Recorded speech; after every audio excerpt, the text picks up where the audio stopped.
Chapter 17.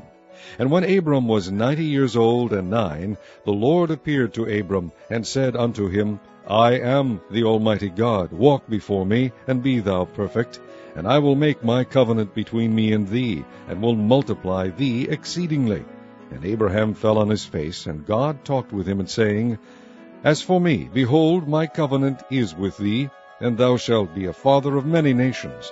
Neither shall thy name any more be called Abram, but thy name shall be Abraham, for a father of many nations have I made thee.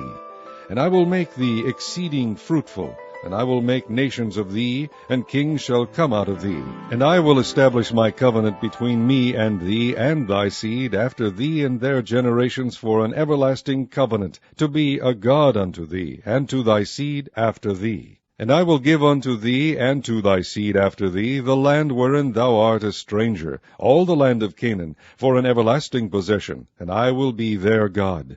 And God said unto Abraham, Thou shalt keep my covenant, therefore, thou and thy seed after thee in their generations. This is my covenant which ye shall keep, between me and you and thy seed after thee. Every man-child among you shall be circumcised, and ye shall circumcise the flesh of your foreskin, and it shall be a token of the covenant betwixt me and you. And he that is 8 days old shall be circumcised among you, every man-child in your generations, he that is born in the house, or bought with money of any stranger, which is not of thy seed. He that is born in thy house, and he that is bought with thy money, must needs be circumcised. And my covenant shall be in your flesh for an everlasting covenant. And the uncircumcised man-child, whose flesh of his foreskin is not circumcised, that soul shall be cut off from his people.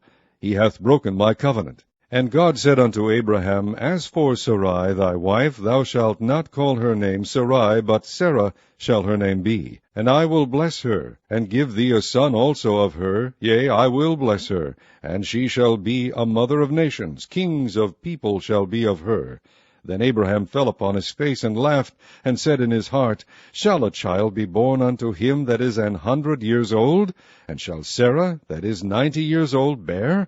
And Abraham said unto God, O that Ishmael might live before thee.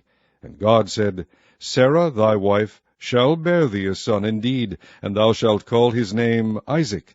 And I will establish my covenant with him for an everlasting covenant, and with his seed after him. And as for Ishmael, I have heard thee. Behold, I have blessed him, and will make him fruitful, and will multiply him exceedingly. 12 princes shall he beget, and I will make him a great nation. But my covenant will I establish with Isaac, which Sarah shall bear unto thee at this set time in the next year. And he left off talking with him, and God went up from Abraham. And Abraham took Ishmael his son, and all that were born in his house, and all that were bought with his money, every male among the men of Abraham's house, and circumcised the flesh of their foreskin in the selfsame day as God had said unto him. And Abraham was 90 years old and 9, when he was circumcised in the flesh of his foreskin. And Ishmael his son was 13 years old, when he was circumcised in the flesh of his foreskin. In the selfsame day was Abraham circumcised, and Ishmael his son. And all the men of his house, born in the house, and bought with money of the stranger, were circumcised with him.